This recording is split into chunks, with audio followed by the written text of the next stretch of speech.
Existem coisas que apavoram muito mais do que qualquer tipo de paranormalidade. Antes de isolar alguém do mundo, pense bem antes, pois você pode estar despertando algum tipo de criação bizarra.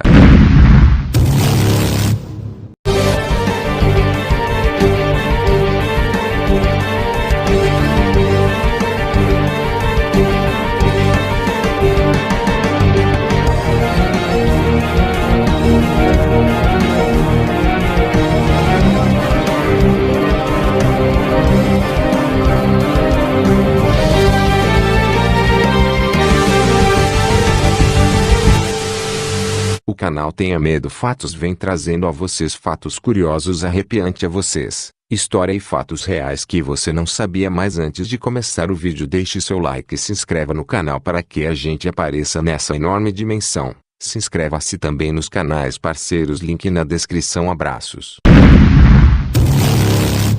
Titechas Shine Sal Massacre. O Massacre da Serra Elétrica, no Brasil, é um filme de terror independente de baixo orçamento feito em 1973 e distribuído em 1974 pelo diretor Tobe Hooper.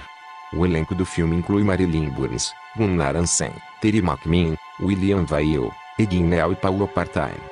O filme original atingiu inacreditável sucesso ao chocar o público em 1974 com seu realismo cruel. Sua história aterrorizante é considerada por muitos como um dos maiores filmes de terror de todos os tempos, tornando-se marca registrada do gênero, o que influenciou incontáveis outros filmes. Mas você sabia que o filme é baseado em uma história real? Jane Edward Jane era filho de Augusta Lerche, 1878 a 1945, e George P. Jane, 1873 a 1940. Seus pais eram nativos de Wisconsin e haviam se casado em 07 de julho de 1900. Seu casamento produziu Edward e seu irmão mais velho, Henry G. Jane, 1901 a 1944. George Jane era um alcoólatra violento, e Ed e seu irmão o rejeitaram por isso. Apesar de sua esposa, Augusta, também o rejeitar e sentir profundo desprezo por seu marido, o casamento persistiu. O divórcio não era uma opção devido a crenças religiosas da família. Augusta sustentava a família trabalhando em sua mercearia. Eventualmente, comprou uma fazenda na periferia de uma outra cidade pequena, Plainfield, que se tornou morada da família de Jane. Ed Jane só deixava sua casa para ir à escola, pois sua mãe bloqueou qualquer tentativa que ele fez para adquirir novos amigos. Além da escola, ele passou a maior parte de seu tempo fazendo tarefas na fazenda. Augusta, que era uma religiosa fanática, ensinava seus filhos sobre a moralidade inata do mundo, o mal da bebida e acerca do pecado com prostitutas. De acordo com Augusta, a única forma aceitável de sexo era para a reprodução biológica. Ela reservava seu tempo para ler com os filhos a Bíblia, geralmente selecionando versos do Antigo Testamento que tratam com morte e vingança divinos que praticam tais coisas. Com um comportamento efeminado, o jovem Ed Jane tornou-se alvo de intimidações. Colegas e professores recordam que ele tinha ataques de risos, tais como o riso aparentemente aleatório, como se estivesse rindo de sua própria piada pessoal. Apesar do seu péssimo desenvolvimento social, ele saiu-se bem na escola, particularmente na área de economia. Mais tarde, seus ex-professores recordaram-se que ele era um sujeito um pouco estranho e que ele era conhecido por capturar animais da beira da estrada que haviam sido executados e levá-los para casa com ele. Não se sabe até hoje o que ele fazia com esses animais, mas isso ocorreu em diversas ocasiões. A morte dos membros da família. Seu pai, George, morreu em 1940, e seu irmão Henry começou a rejeitar a visão distorcida de Augusta do mundo. Em certa ocasião, Henry respondeu à sua mãe e ouviu. Ed costumava dizer a seu irmão que ele seria condenado ao inferno se ele não se arrependesse e orasse. Em março de 1944, os irmãos se encontraram no meio de um incêndio na propriedade que possuíam.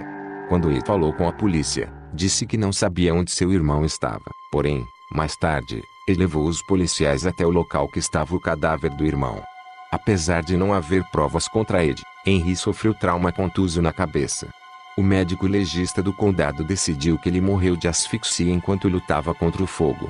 Mais tarde, quando foi preso, Ed Jane confessou que matou o irmão, e se justificava dizendo que fez porque se Henry vivesse estaria indo para o inferno, pois estava em um caminho errado. A antiga casa dos Jane. Ed Jane passou a viver sozinho com a mãe.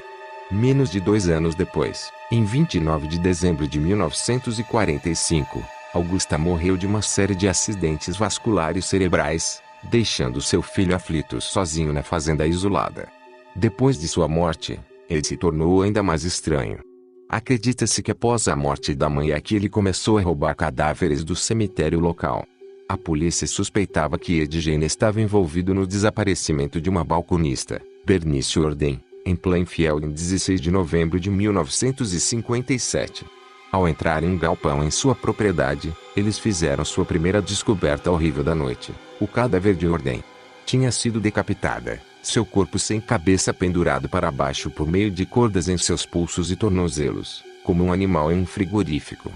O tronco do corpo estava vazio, a divisão da caixa torácica e do corpo virada para fora como de um servo, aparentando ser uma roupa ou algo que fosse possível vestir.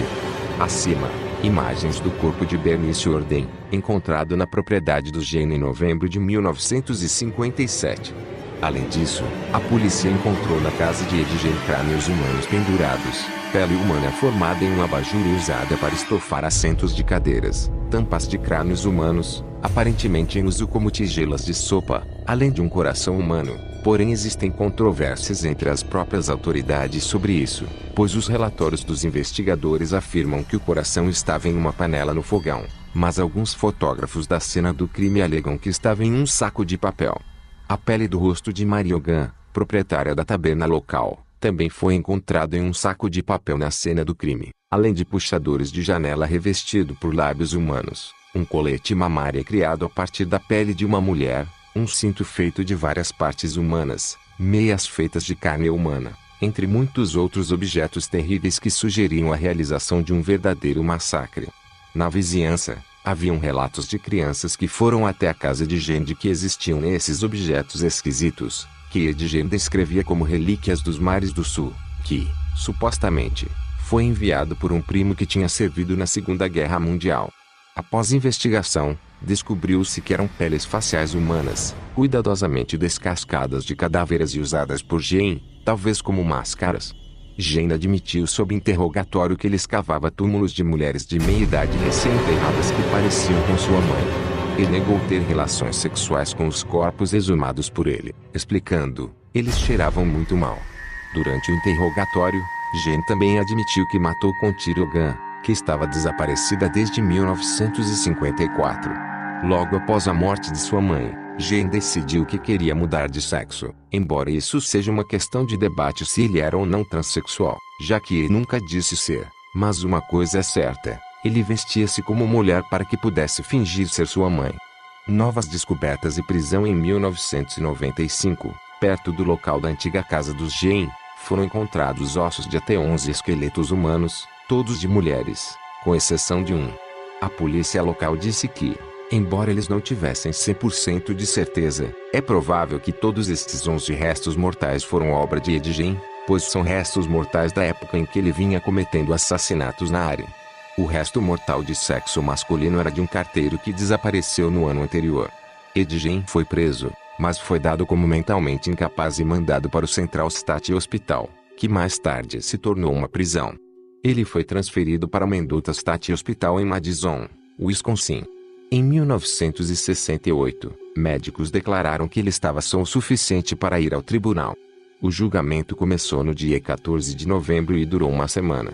Ele foi considerado inocente devido à insanidade. Ele passou o resto dos seus dias no hospital psiquiátrico. Enquanto ele esteve detido, a sua casa foi incendiada e o carro que ele usava para transportar as vítimas foi vendido em 1958. Morte e lenda urbana. Túmulo de Edward Gein, morto em 1984 por parada cardíaca.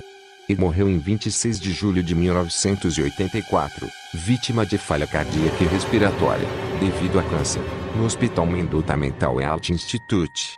Sua lápide tem sido vandalizada ao longo dos anos. Algumas pessoas retiravam pedaços da lápide para recordação, até que ela foi completamente roubada em 2000.